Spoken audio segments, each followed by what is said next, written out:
Courses हैं जिसपे skill नहीं है। मैंने कहीं कोई वीडियो देखी थी जिसपे बीए बैचलर डिग्री जो है वो बेकार हो रही है, यानी बैचलर वालों को कहीं पर भी कोई नहीं रख रहा। यानी अभी भी कोई ऐसे लोग मुझे सुन रहे हैं, तो एक वीडियो में बड़ा डिटेल से जिक्र है कि बैचलर के। अस्सलामुअलैकुम, नमस्ते, सत श्री अकाल। उम्मीद करता हूँ ठीक होंगे, खुश होंगे। दोस्तों जहाँ रहें खुश रहें, माँ बाप का ख्याल करें, क्योंकि माँ बाप हैं तो सभी कुछ है। दोस्तों आज की हमारी वीडियो लेटेस्ट है India 2030 upper middle income country with per capita income of $5,000। Indian economic growth ज़बरदस्त। इस समय भारत दुनिया की 5वीं सबसे बड़ी अर्थव्यवस्था है। भारत से आगे सिर्फ 4 देश यूएस, चाइना, जर्मनी और जापान है। 2027 तक भारत जापान और जर्मनी को बीट करके दुनिया की तीसरी सबसे बड़ी अर्थव्यवस्था बन जाएगा। वर्ल्ड बैंक और आईएमएफ के अनुसार इस समय भारत वर्ल्ड की फास्टेस्ट ग्रोइंग मेजर इकोनॉमी है और आने वाले कुछ सालों तक भारत वर्ल्ड की फास्टेस्ट ग्रोइंग मेजर इकोनॉमी बना रहेगा। इसके अलावा भारत के एक्सपोर्ट्स बढ़ रहे हैं, भारत का इंफ्रास्ट्रक्चर स्ट्रांग हो रहा है। और अगर हम पर कैपिटा इनकम के मामले में भारत को देखें तो भारत इस समय कई एशियन और अफ्रीकन देशों से भी पीछे है। जहां जीडीपी के मामले में भारत वर्ल्ड की 5th लार्जेस्ट इकोनॉमी है, वहीं पर कैपिटा के मामले में भारत की रैंक 139 है। भारत आज भी पर कैपिटा इनकम के मामले में लो मिडिल इनकम कंट्री में आता है, पर भारत के लिए एक अच्छी न्यूज सामने आई है। स्टैंडर्ड चार्टर्ड ने अपनी एक रिपोर्ट में बताया है कि जहां 2001 में भारत की पर कैपिटा $460 थी, वहीं 2021 में ये बढ़ के $2150 हो गई है और 2023 में बढ़ के $2600 हो गई है। 2030 तक भारत की पर कैपिटा 70% बढ़ के $4000 हो जाएगी और भारत एक अपर मिडिल इनकम कंट्री बन जाएगा। अब आप लोग जानना चाहेंगे कि ये लो, मिडिल और हाई इनकम कंट्री क्या होती है। तो देखो, हर साल वर्ल्ड बैंक कंट्रीज को उनकी पर कैपिटा के हिसाब से डिफरेंट कैटेगरीज में डालता है। जैसे कि जिन देशों की पर कैपिटा $1135 से कम होती है उन देशों को लोअर इनकम कंट्रीज बोला जाता है। जिन देशों की पर कैपिटा 1136 से $4465 के बीच होती है उन देशों को लोअर मिडिल इनकम कंट्री बोला जाता है।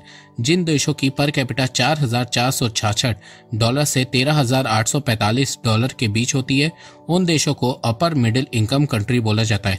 और जिन देशों की पर कैपिटा $13,846 से ज्यादा होती है उन देशों को हाई इनकम कंट्रीज बोला जाता है। इस समय भारत की पर कैपिटा $2600 है, तो भारत इस समय एक लोअर मिडिल इनकम कंट्री है। पर स्टैंडर्ड चार्टर्ड के अनुसार 2030 तक भारत की पर कैपिटा $4000 से ज्यादा की हो जाएगी और भारत एक अपर मिडिल इनकम कंट्री बन जाएगा।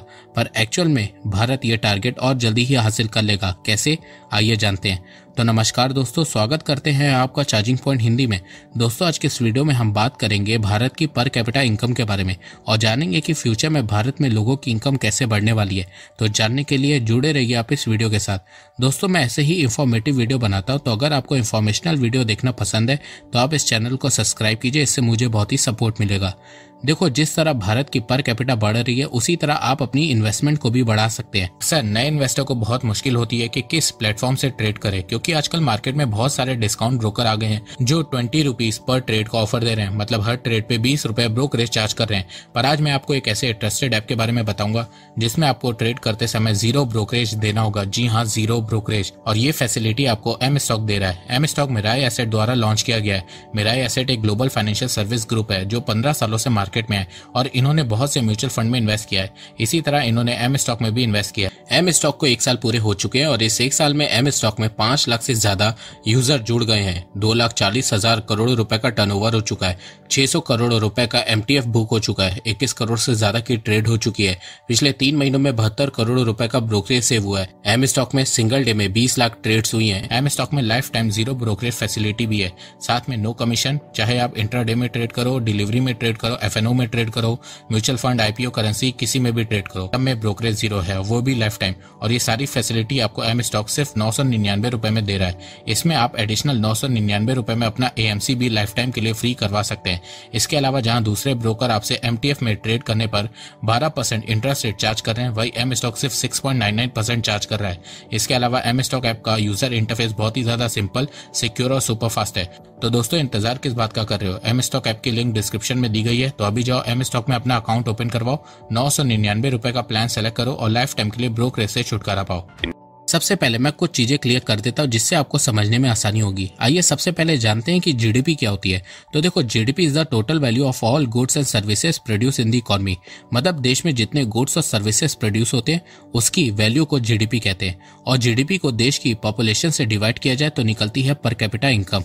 पर कैपिटा इनकम से देश में पर पर्सन की एवरेज इनकम क्या है वो पता चलती है। फॉर एग्जांपल, मान लो कि अगर किसी देश की जीडीपी 1 लाख है और देश में 1000 लोग रहते हैं तो देश की पर कैपिटा 100 होगी। मतलब वहां पे पर पर्सन की इनकम 100 होगी।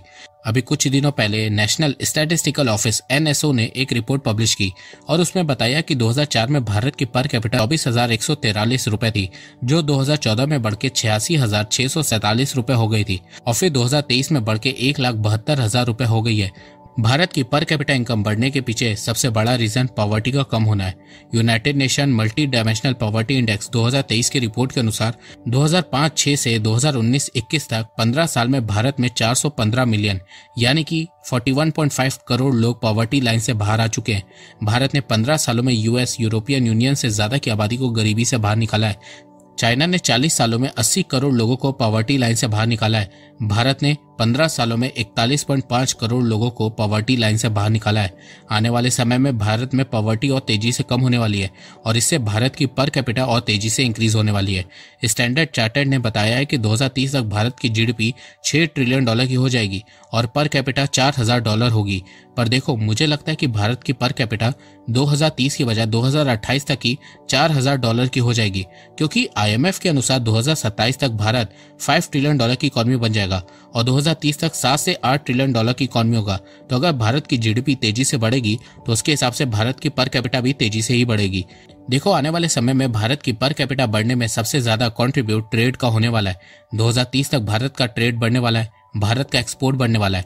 इसके अलावा इंडियंस की कंजप्शन भी इंक्रीज होने वाली है, जिसके चलते भी फ्यूचर में भारत की पर कैपिटा तेजी से बढ़ने वाली है।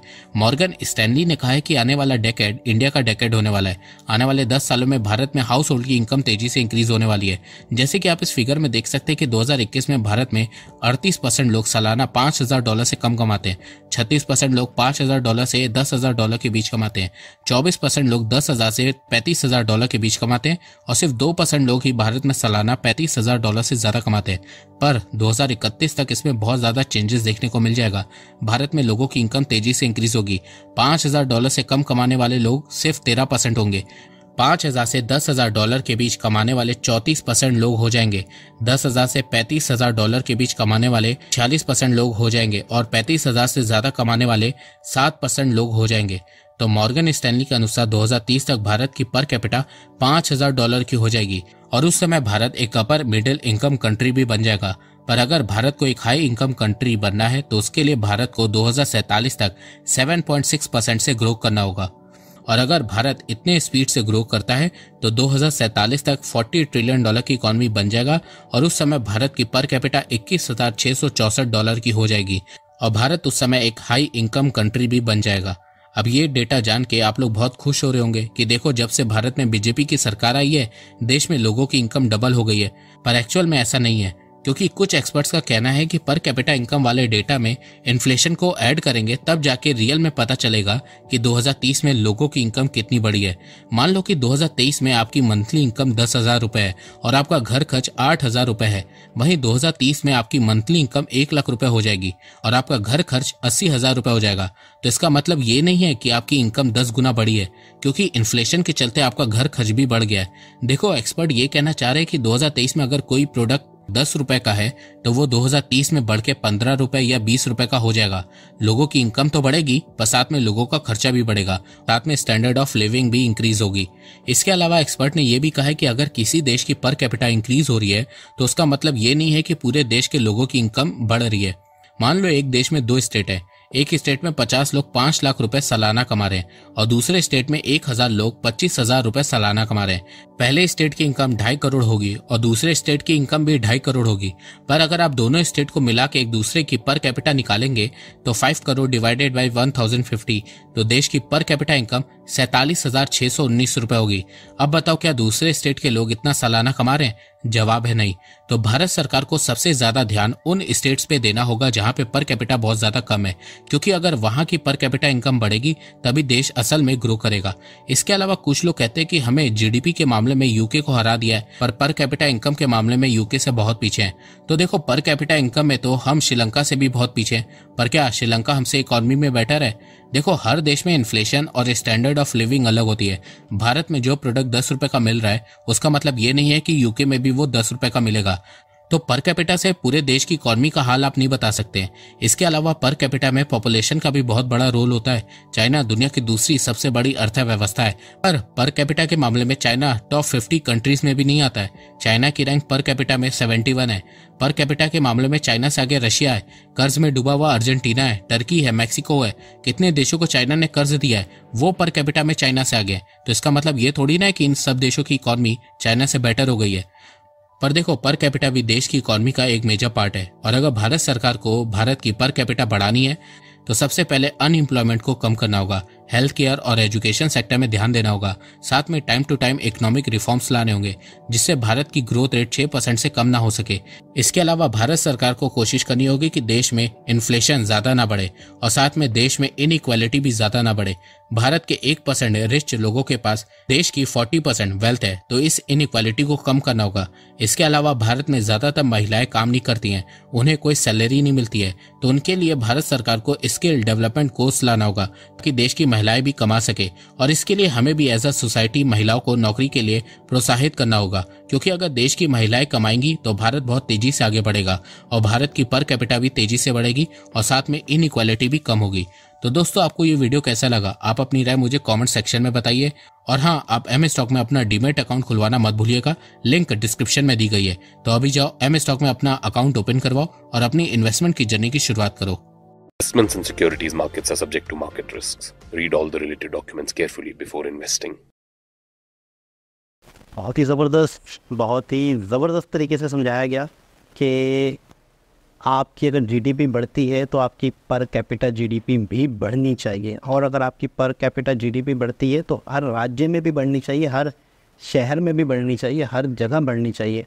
तो इसका तरीक़ेकार ये होता है कि आपको अपनी आवाम को स्किल बेस और जॉब बेस करना होगा। आपने अपनी आवाम को कारआमद बनाना होगा। जैसे मिसाल के तौर पर अगर एक राज्य या एक इलाके के लोग बहुत अच्छा कमा रहे हैं तो दूसरे इलाके में इन्फ्लेशन है, जॉब्स नहीं है, बेरोज़गारी है, तो आपका वो पर कैपिटा जीडीपी चंद लोगों की वजह से, पिछली किसी वीडियो में मैंने सुना था कि अगर 5 से 6 लोगों की इनकम मिलियन बिलियनियर होते हैं और उनकी भी जीडीपी, उनकी भी जो इनकम है वो डिवाइड की जाती है कंट्री के सारे लोगों के दरमियान में, तो सब लोगों की इनकम तो इतनी होती नहीं है, लेकिन चंद लोग ही जब उनकी इनकम डिवाइड होती है तो पर कैपिटा जीडीपी बढ़ा हुआ दिखता है। तो इसका मतलब ये नहीं होता कि हर बंदा इतना कमा रहा है, तो इसको भी मद्देनज़र रखना चाहिए। लेकिन ये है कि इन शॉर्ट के भारत में लोगों की पर कैपिटा इनकम बढ़ रही है। बेशक चंद राज्यों में बढ़ रही होगी, चंद राज्यों में नहीं बढ़ रही होगी, लेकिन हमें हर चीज़ को पॉजिटिव लेना चाहिए। यानी मिसाल के तौर पे आज अगर जिन इलाकों में पर कैपिटा जीडीपी नहीं बढ़ रही तो कल उनकी भी बढ़ेगी, ठीक है ना। जब आज कुछ इलाकों की पर कैपिटा जीडीपी बढ़ रही है, लोगों के यहाँ रोज़गार के मौके मिल रहे हैं, लोगों की हालात ज़िंदगी बेहतर हो रहे हैं, लोग बेहतर परचेजिंग पावर लोगों की बढ़ रही है, तो इसको नेगेटिव नहीं लेना चाहिए। मज़ीद और राज्य हैं वहाँ भी इंफ्रास्ट्रक्चर के काम हो रहे हैं, वहाँ पर भी लोगों के लिए रोज़गार निकलेंगे, तो वहाँ पर भी पर कैपिटा जीडीपी बढ़ेगी। एक ऐसा बटन तो नहीं होता ना सियासत या पॉलिटिशियन या इकोनॉमिक कि आपने वो बटन दबाया तो हर जगह ही लाइट जले। देखें ना, इसके लिए प्रॉपर प्लानिंग, प्रॉपर तरीके से स्टेप बाय स्टेप लेके चलना होता है कंट्री को, इकोनॉमिक को। तो आज अगर कुछ इलाकों में पर कैपिटा जीडीपी बढ़ी है तो मज़ीद और इलाकों में भी बढ़ेगी। एक फार्मूला इस्तेमाल हुआ है, उसने काम किया है, तो वही फार्मूला आगे भी इस्तेमाल किया जाएगा, मज़ीद आगे भी किया जाएगा। तो एक वक्त ऐसा आएगा कि कंट्री में सारे ही इलाकों में, सारे ही राज्यों में पर कैपिटा जीडीपी बेहतर होगी, और हर इलाके का एक अलग ही इन्वायरमेंट होता है, अलग ही सोर्स ऑफ इनकम होता है, अलग ही नेचर होती है लोगों की।